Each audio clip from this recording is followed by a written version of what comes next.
So ఇప్పుడు ఒక కామన్గా వచ్చే డౌట్ అందరి పేషెంట్స్కి, చాలామంది ఐవీఎఫ్ ఏంటి, టెస్ట్ ట్యూబ్ బేబీ ఏంటి, ఇక్సీ ఏంటి, వీటిలో డిఫరెన్స్ ఏంటి అన్నది అడుగుతుంటారు.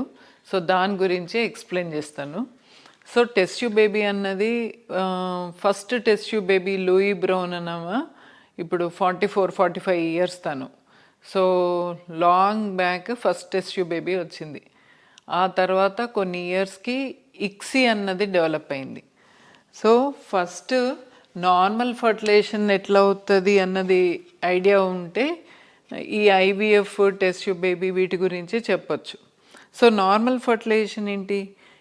ఇది reproductive system, female reproductive system, ఆడవాళ్ళ గర్భసంచి 2 ట్యూబ్స్ 2 ఓవరీస్. సో ఇది కింద వెజైనా, ఇదంతా యూట్రస్, ఈ లోపడిది ఎండోమెట్రియల్ క్యావిటీ, ఇక్కడే పాప పెరిగే చోటు ఇది. సో నార్మల్గా నెల కరెక్ట్గా ఉండే వాళ్ళకి సమ్వేర్ బిట్వీన్ 12-13th డే నుంచి 16th to 18th డే మధ్యలో, అంటే ఆల్మోస్ట్ 13 to 18 days లోపల ఆ మధ్యలో ఒక్క ఎగ్ అనేది రిలీజ్ అవుతుంది ఈ ఓవరీలో నుంచి. ఇది రిలీజ్ అయిన ఎగ్ ఈ ట్యూబ్ తీసుకొచ్చుకుంటుంది ఇక్కడికి. అదే టైంలో భార్యాభర్తలు ఇద్దరు కలిసినప్పుడు సెమెన్లో ఉన్న స్పర్మ్స్, మిలియన్స్ ఆఫ్ స్పర్మ్స్ ఉంటాయి. ఆ స్పర్మ్స్ అన్ని ఇక్కడ చేరి అందులో ఒక్క పొటెన్షియల్ అంటే మంచి కెపాసిటీ ఉన్న స్పర్మ్ ఈ ఎగ్ని కలుస్తుంది.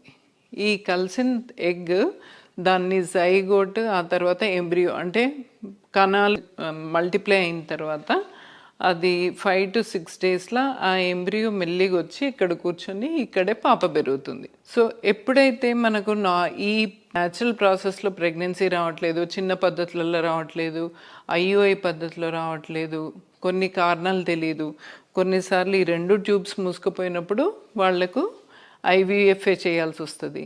ఇంకా కొద్దిమందికి హస్బెండ్కి ఎప్పుడైతే కౌంట్ చాలా తక్కువ ఉంటుందో వాళ్ళకు కూడా ఐవీఎఫ్ చేయాల్సి ఉంటుంది.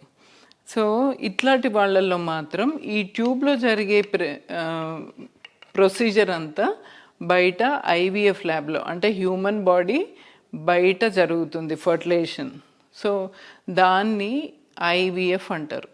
అంటే ఇన్ విట్రో అంటే outside human body, in vitro outside the body జరిగేదాన్ని ఇన్ విట్రో. ఫర్టిలైజేషన్ అంటే ఆ రెండు మేల్ ఫీమేల్ గ్యామెట్స్ కలవడాన్ని ఫర్టిలైజేషన్ అంటారు. So in vitro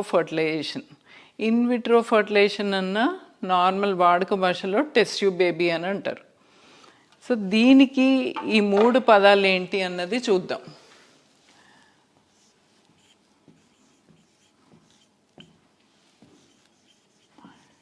test tube baby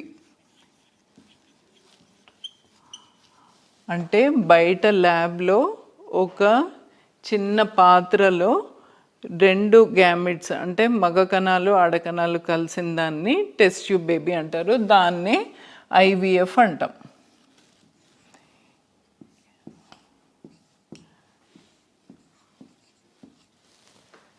in vitro fertilisation, ఇప్పుడు నేను చెప్పింది అది.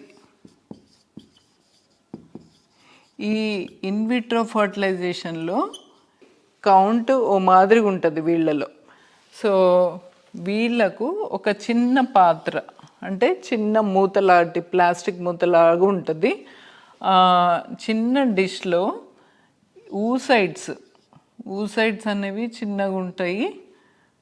ఈ ఊసైడ్స్కి ఒక ప్రపోర్షన్లో స్పర్మ్స్ అన్నవి అన్ని వాష్ చేసిన సెమెన్ కల్చర్ మీడియాలో ఉన్న ఊసైడ్స్ ఫస్ట్ కలెక్ట్ చేసిన తర్వాత ఈ చిన్న డిష్లో 2 కలిపి ఇవి ఇంక్యుబేటర్ అనే దాంట్లో ఒక చిన్న పరికరం ఉంటుంది, ఒక ఫ్రిడ్జ్ లాంటిదో దాన్ని ఇంత ఉంటుంది, దీనికి డోర్స్ ఉంటాయి. దీని లోపల అంటే ఈ ఇంక్యుబేటర్ అన్న దాంట్లో హ్యూమన్ బాడీలో టెంపరేచర్ ఎంతైతే మెయింటైన్ అవుతుందో, గ్యాసెస్ ఎలా మెయింటైన్ అవుతాయో అట్లా టెంపరేచర్ ఇది ఒక అవుట్ సైడ్ ఐవీఎఫ్ ల్యాబ్లో ఇది ఒక హ్యూమన్ బాడీ లాగా పనిచేస్తుంది.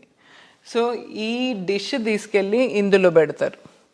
పెట్టిన తర్వాత 24 అవర్స్కి 48 అవర్స్కి 72 అవర్స్కి అవి ఎంబ్రియోస్ ఎట్లా తయారయ్యాయి అన్నది చూస్తారు. ఇదంతా దీన్ని నార్మల్గా ఐవీఎఫ్ అంటాం.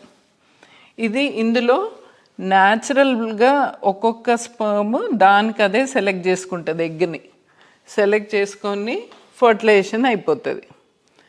మరి ఇక్సీ ఏంటి?